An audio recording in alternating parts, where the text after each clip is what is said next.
Hello, my friends. Tonight's story is called Faithful John. There was, once upon a time, an old king who was ill, and thought to himself, I am lying on what must be my deathbed. Then said he, Tell Faithful John to come to me. Faithful John was his favourite servant, and was so called because he had for his whole life long been so true to him. Therefore, when he came beside the bed, the king said to him, Most faithful John, I feel my end approaching, and have no anxiety except about my son. He is still of tender age, and cannot always know how to guide himself. If you do not promise me to teach him everything that he ought to know, and to be his foster father, I cannot close my eyes in peace. Then answered faithful John, I will not forsake him, and will serve him with fidelity, even if it should cost me my life. At this the old king said, Now I die in comfort and peace. Then he added, After my death, you shall show him the whole castle, all the chambers, halls, and vaults, and all the treasures which lie therein, but the last chamber, in the long gallery, in which is the picture of the princess of the golden dwelling, you shall not show. If he sees that picture, he will fall violently in love with her, and will drop down in a swoon, and go through great danger for her sake. Therefore you must preserve him from that. And when faithful John had once more given his promise to the old king about this, the king said no more, but laid his head on his pillow, and died. When the old king had been carried to his grave, faithful John told the young king all that he had promised his father on his deathbed, and said, This I will assuredly perform, and will be faithful to you as I have been faithful to him, even if it should cost me my life. When the mourning was over, faithful John said to him, It is now time that you should see your inheritance. I will show you your father's palace. Then he took him about everywhere, up and down, and let him see all the riches and the magnificent apartments. Only there was one room which he did not open, that in which hung the dangerous picture. The picture was, however, so placed that when the door was opened you looked straight at it, and it was so admirably painted that it seemed to breathe and live, and there was nothing more charming or more beautiful in the whole world. The young king, however, plainly remarked that faithful John always walked past this one door, and said, Why do you never open this one for me? There is something within it, he replied, which would terrify you. But the king answered, I've seen all the palace, and I will know what is in this room also. And he went and tried to break open the door by force. Then faithful John held him back and said, I promised your father before his death that you should not see that which is in this chamber. It might bring the greatest misfortune on you and on me. Ah, no, replied the young king. If I do not go in, it will be my certain destruction. I shall have no rest day or night until I have seen it with my own eyes. I shall not leave the palace now until you have unlocked the door. Then faithful John saw that there was no help for it now, and with a heavy heart and many sighs sought out the key from the great bunch. When he had opened the door, he went in first, and thought by standing before him he could hide the portrait so that the king could not see it in front of him, but to what avail? The king stood on tiptoe and saw it over his shoulder, and when he saw the portrait of the maiden, which was so magnificent and shone with gold and precious stones, he fell fainting to the ground. Faithful John took him up, carried him to his bed, and sorrowfully thought, the misfortune has befallen us, Lord God. What will be the end of it? Then he strengthened him with wine until he came to himself again. The first words the king said were, the beautiful portrait! Whose is it? That is the princess of the golden dwelling, answered faithful John. Then the king continued, My love for her is so great that if all the leaves on all the trees were tongues, they could not declare it, and I will give my life to win her. You are my most faithful John. You must help me. The faithful servant considered within himself for a long time how to set about the matter, but it was difficult even to obtain a sight of the king's daughter. At length he thought of a way, and said to the king, "Everything which she has about her is gold: tables, chairs, dishes, glasses, bowls, and household furniture. Among your treasures are 5 tons of gold. Let one of the goldsmiths of the kingdom work these into all manner of vessels and utensils, into all kinds of birds, wild beasts, and strange animals, such as may please her, and we will go there with them and try our luck." The king ordered all the goldsmiths to be brought to him, and they had to work night and day until at last the most splendid things were prepared. When everything was stowed on board a ship, faithful John put on the clothing of a merchant, and the king was forced to do the same in order to make himself quite unrecognizable. Then they sailed across the sea, and sailed on until they came to a town where the princess of the golden dwelling resided. Faithful John bade the king stay behind on the ship and wait for him. "Perhaps I shall bring the princess with me," said he. "Therefore see that everything is in order, have the golden vessels set out, and the whole ship decorated." Then he gathered together in his apron all kinds of gold things, went on shore, and walked straight to the royal palace. When he entered the courtyard of the palace, a beautiful girl was standing there by the well, with 2 golden buckets in her hand, drawing water with them. And when she was just turning round to carry away the sparkling water, she saw the stranger and asked who he was. So he answered, "I am a merchant," and opened his apron and let her look in. Then she cried, "Oh, what beautiful gold things!" She put her pail down and looked at the golden wares one after the other. Then said the girl, "The princess must see these. She has a great pleasure in golden things, that she will buy all you have."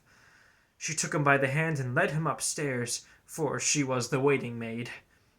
When the king's daughter saw the wares, she was quite delighted and said, "They are so beautifully worked that I will buy them all from you."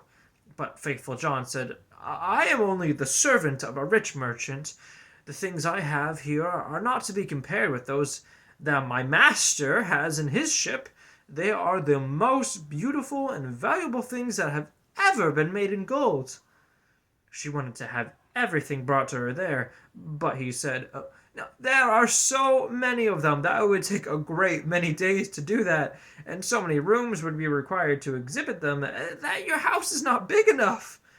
Then her curiosity and longing were still more excited, until at last she said, "Take me to the ship. I will go there myself and behold the treasures of your master." On this faithful John was quite delighted, and led her to the ship, and when the king saw her, he perceived that her beauty was even greater than the picture had represented it to be, and thought no other than that his heart would burst. Then she got into the ship, and the king led her within. Faithful John, however, remained behind with the pilot, and ordered the ship to be pushed off, saying, "Set all sails, till it fly like a bird in the air." Inside, however, the king showed her the golden vessels, every one of them, and the wild beasts and strange animals. Many hours went by while she was seeing everything, and in her delight she did not observe that the ship was sailing away. After she had looked at the last piece, she thanked the merchant and wanted to go home, and when she came to the side of the ship, she saw that it was on the deep sea, far from land, and hurried onwards with all sails set. "Ah!" she cried in her alarm, "I am betrayed! I am carried away, and have fallen into the power of a merchant. I would rather die!" The king, however, seized her hand and said, "I am not a merchant. I am a king, and of no worse origin than you are, and I have carried you away with subtlety. That has come to pass because of my exceeding great love for you. The first time that I looked on your portrait, I fell fainting to the ground." When the princess of the golden dwelling heard that, she was comforted, and her heart was inclined unto him, so that she willingly consented to be his wife. It so happened, however, while they were sailing onwards over the deep sea, that faithful John, who was sitting on the fore part of the vessel making music, saw 3 ravens in the air, which came flying toward them. At this he stopped playing and listened to what they were saying to each other, for that he well understood. One cried, "Oh, there he is carrying home the princess of the golden dwelling." "Yes," answered the second. "But has he not got her yet?" said the third. "But he has got her. She is sitting beside him in the ship." Then the first began again and cried, "What good will that do him? When they reach land, a chestnut horse will leap forward to meet him, and the prince will want to mount it. But if he does that, it will run away with him and rise into the air with him, and he will never see his maiden again." Said the second, "But is there no escape?" "Oh, yes. If anyone gets on it swiftly, takes out the pistol which must be in its holster, and shoots the horse dead with it, the young king is to be saved." "But who knows that?" "And whoever does know it and tells it to him will be turned to stone from toe to the knee." Then said the second, "I know more than that. Even if the horse is killed, the young king will not keep his bride. When they go into the castle together, a wrought bridal garment will be lying there in a dish, and looking as if it were woven of gold and silver. It is, however, nothing but sulphur and pitch, and if he puts it on, it will burn him to the very bone and marrow." Said the third, "Is there no escape at all?" "Oh, yes," replied the second. "If anyone with gloves on seizes the garment and throws it into the fire and burns it, the young king will be saved." "But what's the good in that?" "Whoever knows it and tells it to him, half his body will become stone from knee to the heart." Then said the third, "I know still more. Even if the bridal garment be burnt, the young king will still not have his bride.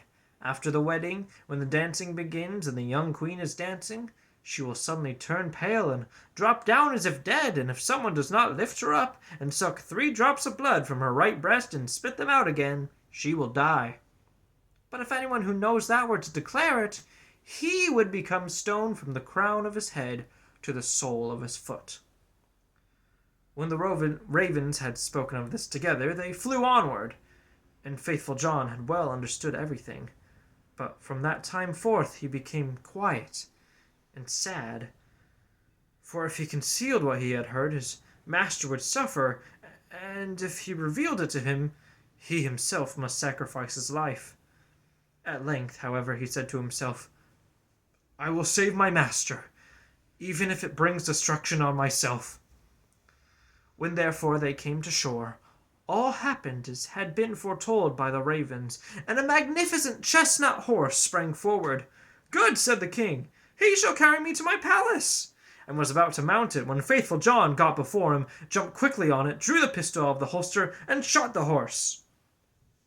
Then the other attendants of the king, who, after all, were not very fond of faithful John, cried, "How shameful to kill the beautiful animal that would have carried the king to his palace!" But the king said, "Hold your peace, and leave him alone. He is my most faithful John. Who knows what good may come of his actions?" They went into the palace, and in the hall there stood a dish, and inside lay the bridal garment, looking no otherwise than if it were made of gold and silver. The young king went towards it, and was about to take hold of it, but faithful John pushed him away, seized it with gloves on, carried it quickly to the fire, and burned it. The other attendants again began to murmur, and said, "Behold, now he is even burning the king's bridal garment." But the young king said, "Who knows what good he may have done? Leave him alone. He is my most faithful John." And now the wedding was solemnized, the dance began, and the bride also took part of it. Then faithful John was watchful, and looked into her face, and suddenly she turned pale, and fell to the ground, as if she were dead. At this he ran hastily to her, lifted her up, and bore her into a chamber. Then he laid her down, and knelt down and sucked 3 drops of blood from her right breast, and spat them out. Immediately she breathed again, and recovered herself.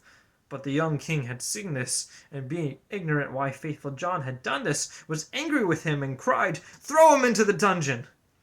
Next morning faithful John was condemned, and led to the gallows.